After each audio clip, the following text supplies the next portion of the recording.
Have you ever wondered what it was like to sit at a medieval table? For a peasant, it often meant a bowl of thin broth and a hunk of dark bread. For a lord, it could mean roasted swan, golden pastries, and wine spiced with cinnamon. But these meals weren't just about hunger. They were about power, faith, and survival. Tonight, we'll explore the forgotten details of how people ate in the Middle Ages, from the humblest village cottage to the grandest feasting hall. By the end, you'll see how a simple loaf of bread revealed more about society than any crown or castle. Chapter 1. Imagine yourself in a small village in medieval Europe, perhaps in the 13th century, during the heart of the Middle Ages. It is early morning, and smoke drifts lazily from low thatched cottages. The ground is damp with dew, and already the rhythms of survival are beginning. The rooster crows, a sound as timeless as hunger itself, and peasants rise to face another day. For most peasants, life revolved around bread dark, heavy loaves of rye or barley, coarse with husks and difficult to chew. This was not the soft, fluffy bread you might know today, but dense and filling, meant to keep hunger at bay rather than delight the palate. In fact, bread alone could make up 50 to 70% of a peasant's daily diet. Yet bread was not always plentiful, and when harvests failed, famine loomed. The first meal of the day, if it could be called that, was often a small piece of bread dipped in ale or watered-down pottage. Pottage was a kind of soup or stew simmering constantly over the hearth. Into it went whatever the family had on hand: cabbage, leeks, onions, beans, and if they were fortunate, a bit of salted pork fat or a marrow bone. Pottage was never the same twice, because its contents depended entirely on what the household had managed to grow, gather, or save. The ale itself, served even to children, was not the strong drink you might imagine. It was small ale, weak in alcohol but safe to drink. Water, particularly in villages near stagnant sources, was often unsafe, carrying disease. So peasants brewed constantly, filling the air with the scent of malted grains. Brewing was often the domain of women, the alewives whose skill kept the village supplied with this essential liquid. As the day moved on, the main meal might be eaten around midday after the morning's labor in the fields. Men and women alike worked from dawn to dusk, tending sheep, plowing land, gathering firewood, or repairing tools. When they returned, their food was functional, not decorative. Bread, more pottage, perhaps a hunk of cheese, and occasionally fish or eggs. The church's calendar dictated much of what could be eaten. Meat was restricted on many days, replaced by salted herring or dried cod, which filled markets and river towns. It is worth noting that peasants seldom ate much fresh meat. Hunting was largely forbidden by law, reserved as a right of the nobility.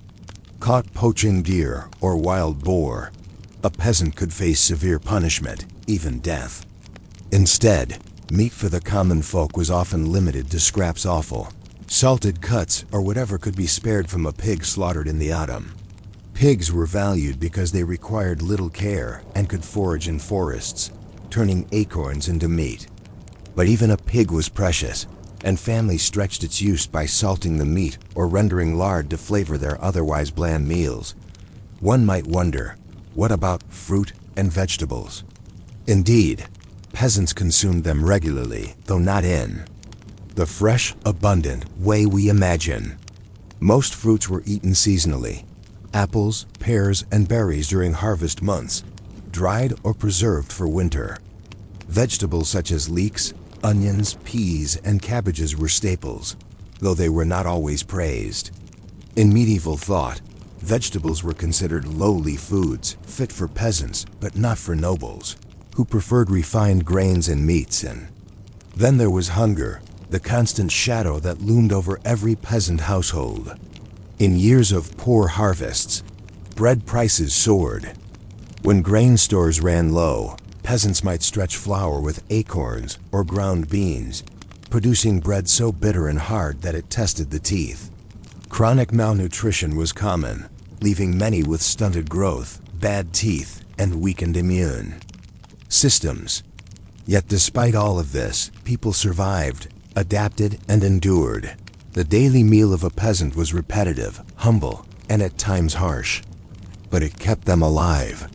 Every bite of coarse bread, every spoonful of pottage, was a testament to resilience in a world where survival was never guaranteed.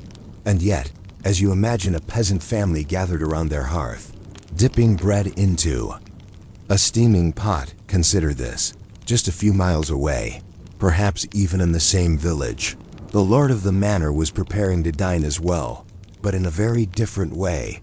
How did the meals of the rich compare to the struggles of the poor? What did luxury taste like in the Middle Ages? Chapter 2. Venison and Spices. Inside a lord's banquet. If the diet of peasants in the Middle Ages was marked by repetition, scarcity, and humble ingredients, the diet of lords and the nobility was defined by contrast.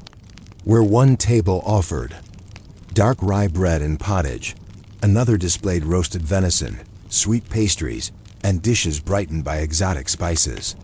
This contrast was not only about taste, but about power, wealth, and social identity. Food in medieval Europe was never just nourishment. It was status on a plate. Picture yourself stepping into a great hall of a manor house or castle around the year 1350. The hall is large, drafty, and lit by flickering torches mounted on stone walls. Long wooden trestle tables run the length of the room, covered with linen cloths. At one end, elevated on a dais, sits the lord of the manor and his family. Beneath him, at lower tables, sit knights, stewards, and guests, their rank determining how close they sit to the lord himself. Servants move quickly, balancing trenchers, thick slabs of stale bread, or wooden platters used as plates laden with food. The atmosphere is one of abundance, at least for those who belong here. The meals of lords were not daily feasts in the way we might imagine. Rather, they were structured by ceremony and occasion. But even on ordinary days, noble households consumed food that would astonish peasants. Meat, for example, was plentiful at the high table. Venison, hare, wild boar, swan, and pheasant were all part of the noble diet, reflecting not only wealth, but also hunting rights. The ability to hunt in forests and parks was a privilege reserved for the elite. To eat venison was to declare one's social rank as surely as wearing fine silk, yet these meats were not eaten plain. Nobles had access to spices, cinnamon, cloves, pepper, saffron. Nutmeg brought along long and expensive trade routes from the east. Spices were so costly that they could rival gold in value. A dish seasoned with saffron or ginger was not only flavorful but a performance of wealth. Imagine a roasted peacock served whole, feathers reattached for display, its skin gilded with saffron-colored glaze. The food was spectacle, designed to impress. Bread, too, was different at the tables of the wealthy. Where peasants ate coarse rye, lords enjoyed fine white bread, made from carefully sifted wheat flour. This bread, known as manchet, was soft, delicate, and labor-intensive to produce. Its whiteness marked refinement, contrasting with the dark loaves of the village. To eat white bread was to separate oneself from the masses. Meals were often structured into courses, though not in the modern sense of appetizer, main, and dessert. Instead, each course could contain many dishes served simultaneously: roasted meats, pies, fish, vegetable dishes, and sweets. A single noble meal might feature dozens of items. Servants carved meat at the table, while others poured wine into metal goblets. The constant presence of attendants reminded everyone that food was also about hierarchy. Wine was the drink of choice among the nobility, though ale was also consumed.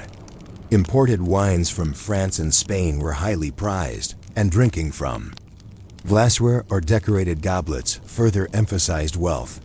Where peasants drank small ale for sustenance, nobles used wine as a social statement. Drinking together sealed alliances, displayed generosity, and marked religious feasts. But luxury also brought complexity. Feasting required vast kitchens and armies of cooks. A noble household often had specialized staff, a head cook, spitboys, to turn meat over fires, bakers, brewers, and cellarers to manage stores. In great castles, kitchens were enormous with multiple hearths, bread ovens, and boiling cauldrons. The preparation of a banquet could take days. The smells of roasting meats, simmering sauces, and fresh bread filled the air long before guests arrived. Food at these tables was not only about sustenance, but about meaning. The medieval worldview linked foods to the body's humors: blood, phlegm, yellow bile, and black bile. Each dish was thought to balance these humors. Spices, for example, were believed to warm the body and aid digestion. Rich sauces of vinegar, wine, and herbs were prepared not just for taste, but for health. Nobles could afford physicians who advised on diet, tailoring meals to align with medical theory, and yet abundance had its problems. Rich food could lead to gout, sometimes called the disease of kings, caused by overindulgence in meat. And wine, chronic ailments linked to diet, were more common among the wealthy than the poor. In contrast to peasants who struggled with malnutrition, nobles often struggled with excess. The symbolism of food extended even further. To host a feast was to display hospitality and authority. Generosity was expected. A lord who hoarded food or failed to provide could lose respect and loyalty. Guests remembered not only the taste of the dishes, but the scale of the welcome. Feasts also served political purposes. Marriages, treaties, or alliances were sealed in banquets. A table groaning under the weight of roasted oxen and barrels of wine was as much a tool of governance as any decree. And then there were the spectacles. In the later Middle Ages, elaborate subtleties became common. Sugar sculptures, marzipan castles, or pies that, when cut, released live birds. These were not everyday foods, but displays of ingenuity and artistry. They reminded guests of the wealth and creativity of the household. If you imagine a peasant standing at the doorway of such a hall, the contrast would have been overwhelming. For someone accustomed to pottage and rye bread, the sight of spiced meats, candied fruits, and sweet wine would have seemed like another world. And in truth, it was. The gulf between the tables of the poor and the rich was vast, and it was never more visible than in the food people ate. Yet, despite all this abundance, one cannot forget the other side of the story. Peasants tilled the fields, harvested the grain, brewed the ale, and supplied the very food that nobles consumed. Their labor made the feasts possible, even though they seldom tasted the results themselves. This interdependence was at the heart of medieval society, the work of the many sustaining the luxury of the few. Still, not everything at the noble table was enviable. Over-seasoned meats, used to disguise spoilage, were common. Hygiene was limited, even in wealthy households, and the abundance of food often went hand in hand with waste. Leftovers might be given to servants or the poor, but much was discarded. And while nobles enjoyed variety, their diets were also shaped by restrictions of religion. Fasting days, sometimes nearly half the calendar year, prohibited meat, replacing it with fish, eggs, or dairy. Even kings bowed to the authority of the church in this respect. So when we place these two tables side by side, the peasant hearth with its humble pottage and the noble hall with its golden platters, the contrast is stark. Food was more than fuel. It was a symbol of inequality, faith, power, and survival. And yet, the story does not end here. Beyond the peasant's bread and the noble's feasts lay a world of rules, rituals, and cultural meanings that shaped not only what people ate, but how they thought about food itself. Dining was never simply eating. It was performance, identity, and even morality. So the question remains, in a world where food defined social order, how did meals reflect the deeper structures of medieval life?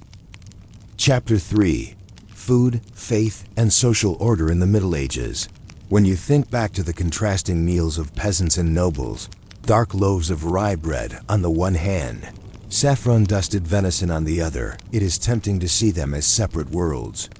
Yet in medieval Europe, these meals were bound together by forces larger than hunger or wealth. Food was tied to faith, to hierarchy, and to a cultural system that shaped every bite. Religion, more than anything else, ordered the medieval table. The calendar of the church determined when people could eat meat, when they had to abstain, and what counted as permissible food. Fasting was not limited to Lent, though Lent was the most famous period of abstinence. In some traditions, as many as 150 days of the year were fast days. On these days, meat from four-legged animals was forbidden. Instead, fish, eggs, and dairy were permitted, though even these had their exceptions. The discipline of fasting was not meant only for monks and clergy. It extended to all Christians. For the poor, this meant stretching their limited diets even further, relying on salted fish or vegetable stews. For the wealthy, it meant elaborate substitutions, fish pies spiced with saffron, almond milk in place of dairy, and intricate ways of preparing dishes that technically fit the rules while still feeling indulgent. The role of the church extended beyond rules of fasting. Priests blessed bread at the beginning of meals, turning even the simplest loaf into a sacred symbol. The act of breaking bread together echoed the Eucharist. In monasteries, meals were eaten in silence while scriptures were read aloud, reminding everyone that food nourished the soul as much as the body. Even outside monasteries, meals had a ritual quality. To sit at a table was to acknowledge rank. The order in which dishes were served and the seating arrangement reinforced social hierarchies. At noble feasts, guests were arranged according to status, with the highest placed closest to the Lord's dais. Even at peasant gatherings, the head of the household often had the first serving. Reinforcing authority within the family, hygiene too was ritualized. Before meals, nobles washed their hands in bowls of scented water, often carried by servants. Forks were rare until later centuries, so most food was eaten with fingers. But etiquette demanded that hands be cleaned, and diners were instructed to use only 3 fingers rather than the whole hand to pick up food. Manners in this sense were less about health than about order and civility. Food also reinforced economic structures. The great chain of being, a hierarchical view of the universe that placed God at the top and rocks at the bottom, extended. To diet, certain foods were thought appropriate for certain ranks. Delicate white bread was higher than coarse rye, just as nobles were higher than peasants. The same logic applied to meats. Game animals were noble fare, while pigs and beans were seen as lower foods for common folk. To cross these food boundaries was not merely unusual, it was considered disorderly. The medical theories of the time further reinforced these ideas. As mentioned earlier, physicians believed in balancing the 4 humors. Nobles could afford tailored diets to maintain this balance. Venison to heat the body, fruits to cool it, spices to dry. Excess phlegm. Peasants had no such luxury. Their monotonous diets might leave them unbalanced, at least in the eyes of medical theory, further justifying social divisions. Food, in this way, became an argument for why inequality existed. It was thought to suit the body and the place of each person in society. Still, food had the power to bring people together. Feasts marked not only political alliances, but also religious holidays, harvest festivals, and life milestones such as marriages and baptisms. A poor peasant might rarely see meat, but at a wedding or village feast, he might enjoy pork roasted over an open fire. These occasions were rare but memorable, reminders that community mattered as much as class. Winter, in particular, shaped medieval diets and rituals. Preservation methods such as salting, smoking, drying, and pickling were essential for survival. In noble households, great cellars were stocked with salted hams, barrels of wine, and preserved fruits. In peasant cottages, smaller stores of dried beans, onions, and turnips were carefully rationed. The rhythm of life followed the rhythm of food availability. Fresh greens in spring, Grains in summer, meat slaughtered and salted in late autumn, and preserved food sustaining the long winter. But scarcity could push communities to the edge. Famines were not rare, especially when crops failed. In the Great Famine of 1315 to 1317, heavy rains destroyed harvests across northern Europe. Grain prices soared, peasants starved, and even nobles found themselves short of bread. In these moments, the illusion of stability collapsed, revealing how fragile the food system was. Nobles might have had more reserves, but no one was immune. To the failure of the land, the gap between the diets of rich and poor was wide, yet it was not fixed. Over time, trade expanded access to new foods. Sugar, though initially a luxury, slowly filtered into broader society. Spices, while never common, for peasants, became slightly more accessible through regional trade. And in towns, the rise of markets allowed even lower classes to occasionally purchase items outside their traditional diet. By the end of the Middle Ages, dietary practices were shifting. Forks began to appear, table manners became more elaborate, and the spread of new crops from abroad, though more a feature of the early modern period, hinted at future transformations. The medieval table, once rigidly divided by class, began to change under the pressures of trade, urbanization, and cultural exchange. And so, when we look back at the food of the Middle Ages, we see more than just meals. We see a mirror of society. The bread of peasants and the banquets of nobles reflected deeper truths about inequality, faith, identity, and survival. To eat was to participate in a system that ordered the world. But here is the lingering question. If food was such a central expression of medieval hierarchy, did it also offer the seeds of change? Did the very act of sharing bread at the same table, however rarely, begin to blur the boundaries that society worked so hard to enforce? Thank you for spending this quiet time with me, exploring the forgotten meals of the Middle Ages. I hope this gentle journey into history helped you relax, unwind, and maybe even drift towards sleep. If you enjoyed this calm space, I'd be grateful if you could like this video and subscribe to Quiet Boring Sleep for more slow, soothing stories of the past. Your support helps keep these peaceful tales alive. Sweet dreams, and I'll see you in the next quiet chapter of history.